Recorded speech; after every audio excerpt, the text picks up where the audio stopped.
Hello বন্ধুরা, আমি Sudeep and welcome to Filmy Retake. এখন কথা বলবো টিভিএফ এর একটা নতুন কাজ এবং যেটা সোনি লিভে রিলিজ করেছে, কোর্ট কাছেরি। তো এই সিরিজটা আমার কেমন লাগলো এইসব বিষয়ে থাকবে আলোচনা। দেখুন, প্রথমেই বলি টিভিএফ এর কাজ মানেই একটা আলাদা এক্সাইটমেন্ট। তাদের কাজের বিভিন্ন ধরন আমরা দেখেছি, কোটা ফ্যাক্টরি হোক, গুল্লাক হোক, পঞ্চায়েত হোক, এরকম অনেক কাজ আছে যেগুলোতে তারা এত রুটেড কথাবার্তা বলেছে বা যে সাবজেক্টটা তারা তুলে ধরেছে সেখানে যে সমস্ত লেয়ার ছিল, যে সরলতা ছিল, সেখানে আমরা মুগ্ধ হয়েছি। বাট আমরা যদি প্রিভিয়াস কিছু কাজ নিয়ে কথা বলি, সেক্ষেত্রে কিন্তু টিভিএফ হতাশ করছে। এবং এই রকম কাজ লাইক লাস্টের আমরা যে সিজন দেখলাম পঞ্চায়েত, সেটা আমার ভালো লাগেনি।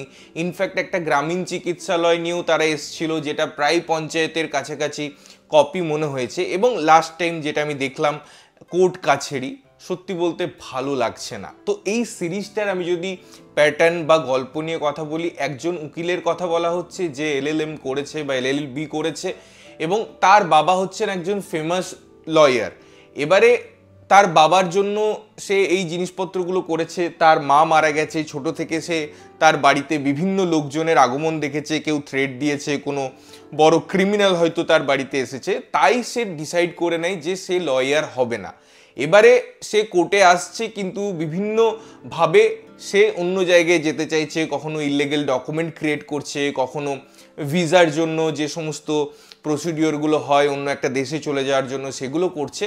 এবং একটা কেস যেটার একটা ইনভেস্টিগেশন প্রসেসের মধ্যেও যাচ্ছে পুরো সিচুয়েশনটা।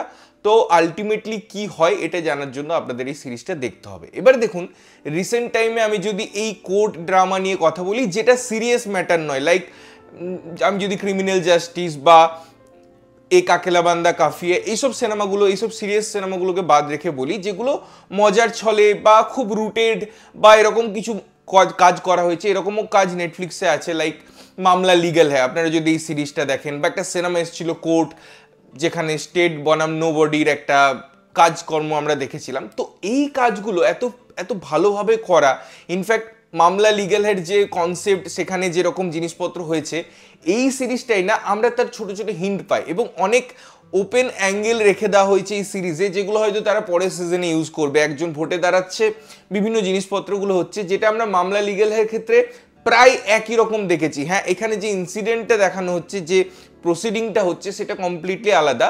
তাছাড়া এই সিরিজটার সেরকমভাবে কিছু ছাপ রাখতে পারে না। ইনফ্যাক্ট বাবা ছেলের এই যে কনফ্লিক্ট বা তাদের যে সমস্ত জিনিসগুলো ডিজাইন করা হয়েছে, এগুলো আমরা বহু সিনেমায়, বহু সিরিজে, বহু ফর্মেটে অলরেডি দেখে নিয়েছি। তাই সেই ইমোশনাল কনভারসেশনগুলো বা ওই ইমোশনাল স্টেজগুলোও না ঠিকভাবে হিট করতে পারে না অডিয়েন্স হিসেবে আমাকে। ইনফ্যাক্ট এর যে গল্প বলার ধরন বা যে লেয়ার সাব লেয়ারগুলো ক্রিয়েট করা হয়েছে, সেগুলো যথাযথ নয়। তার মধ্যেও অনেক লুফোলস আছে। রাদার সেগুলোকে রুটেড দেখানো হয়েছে, গ্রামে নিয়ে যাওয়া হচ্ছে বা গ্রামীণ কোনো ইনসিডেন্ট দেওয়া হচ্ছে, কিন্তু তার মধ্যেও কিছু মজা আসে না। একমাত্র এই সিরিজের একটা মজার জায়গা আছে, সেটা হচ্ছে এই ছেলেটা ইনভেস্টিগেশন করতে যায় এবং সেখানে একটা বুড়ি মহিলার সাথে তার পরিচয় হয় এবং সেখানে যে কনভারসেশনটা হয়, ওইটুকু জায়গা আপনার ভালো লাগবে। আদারওয়াইজ এই সিরিজটা পুরো ফ্ল্যাট। ইনফ্যাক্ট আপনার এটা দেখতে বা দেখার পর মনে করতে খুব কষ্ট হবে যে এটা একটা টিভিএফ এর কাজ।